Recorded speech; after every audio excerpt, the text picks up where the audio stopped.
911 emergency. Hi, how you doing? This is security from Beverly Hilton. Hi, what's going on there? I need the paramedics. Apparently, I got a 46-year-old female found in the bathroom. That's all I've got right now, but they're requesting paramedics. Oh, okay. Female found in the bathroom. What room is she in? I'm not sure if she fell or she was in the bathroom with the water. 434, I'm sorry. That's room 434? Yes. Okay, and it's not east-west or anything else? It's room 434? Yeah. Okay, you don't know if she's conscious of breathing at all? Apparently she wasn't breathing, and she's 46-year-old. She was not breathing? Yes. Okay, but she is breathing now? I don't know. On February the 11th of 2012, a few hours before Whitney Houston was set to perform, Whitney was found in her hotel room face down in a bathtub filled up with water, unresponsive, found supposedly by her assistant, but she didn't die from an overdose. That water she was found in was extremely hot at 93-degree heat temperature. After her body was found hours later, Whitney was booked to perform as well, stay from the 9th up until the 11th, the night of her death, for Clive Davis's Recording Academy pre-Grammy Gala at the Beverly Hilton Hotel in Los Angeles. Kim Kardashian, you got honoree Sir Richard Branson, singer Britney Spears attended Clive Davis in a Recording Academy pre-Grammy Gala at the Beverly Hilton Hotel as well. Alicia Keys performed on stage, along did Diana Ross. She even performed on stage. Swiss Beats was there, Jennifer Hudson, the singer Neo was there, Pitbull. A lot of celebrities was there. A lot of them. Chaka Khan was supposedly to have gone to the party, instead canceled due to her flight being late coming from Miami. She landed in California around 5:30 and she received the news as soon as she hit the tarmac. Now, according to the Los Angeles County Coroner's Office, Whitney's death was caused from a combination of heart disease, substance abuse, and drowning. But Whitney's family seen the body and publicized the autopsy report that stated there were external trauma on Whitney Houston's body, showed classic defense wounds consistent Whitney was fighting for her life. Whitney had a bruise on her left forehead area, other pressure markings on her face, including the laceration of her lip, because when Whitney was put into that tub, she was unconscious, dead or dying, although there's no reports that states there were any blood from her head. Singer Ray J was one of the last people who seen Whitney Houston alive. Ray J was dating Whitney Houston. They met through Ray J's sister, Brandy. They've been around each other since 1997. That's when they starred in the movie Cinderella. They even got songs with each other. Brandy had named Whitney Houston as her most prominent music and entertainment influence early in her career. She would often describe Houston as her idol, creating and crediting her voice, music, and performances as critical to her both personality and professionally. Ray J and Whitney started talking in 2007 after Bobby and Whitney's 14-year marriage ended. Clive Davis thought if he had gotten Whitney away from Bobby, he would have had the artist that he had before.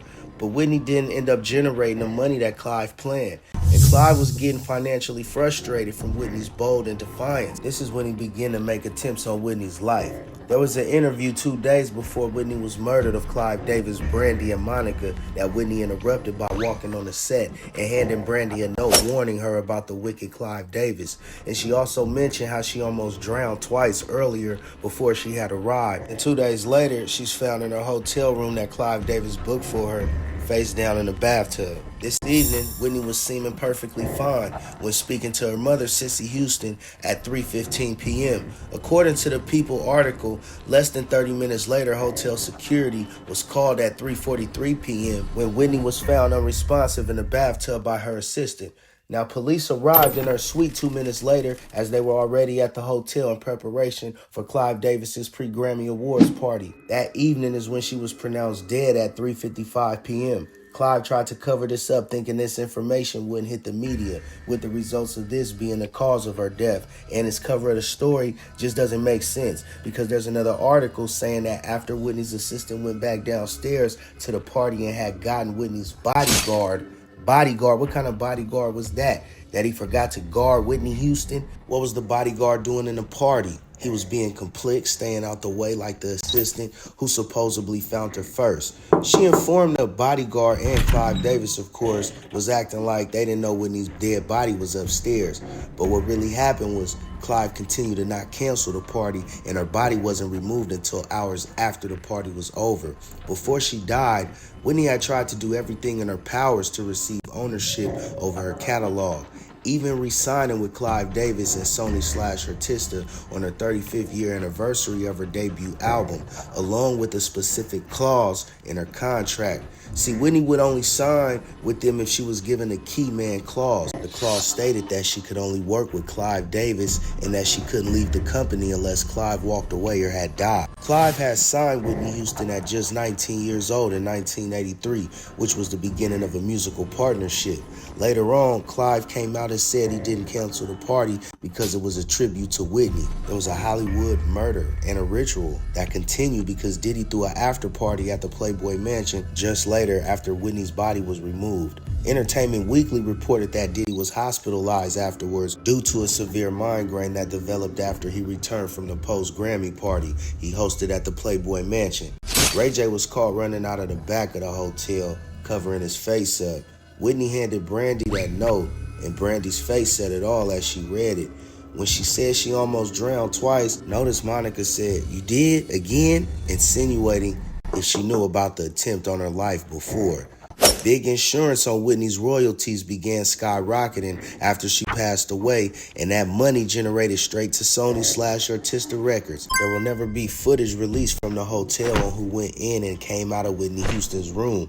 The hotel has a history of presidential affairs, celebrity deaths, and prostitutes all feature in the shady past of the Beverly Hilton Hotel. They were complete. And as far as the estimate of the $18 million of the Houston estate that Bobby Christina did not live to enjoy, Houston will provide that if her daughter died unmarried and without children of her own, and without a will. The remainder of the estate will go to Houston's two brothers and mother, Cissy Houston.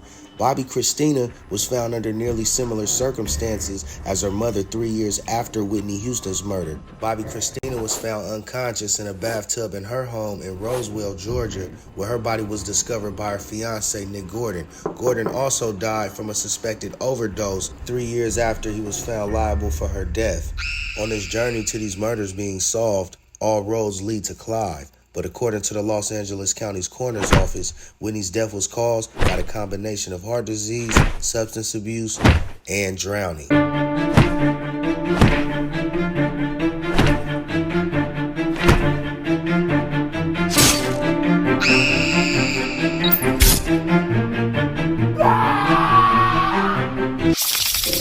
That's it for this one. Another one for the playlist. Be sure to check it out. Celebrities mysteriously found dead in their homes, hospitals, and hotel rooms. Black Union Not a Slave. Like, comment, subscribe to the channel. Be sure to click the notification bell. Like I said, turn it off, cut it back on. Get me in the algorithm. Next video posting, the B2K story, the rise and fall of B2K. I'm out.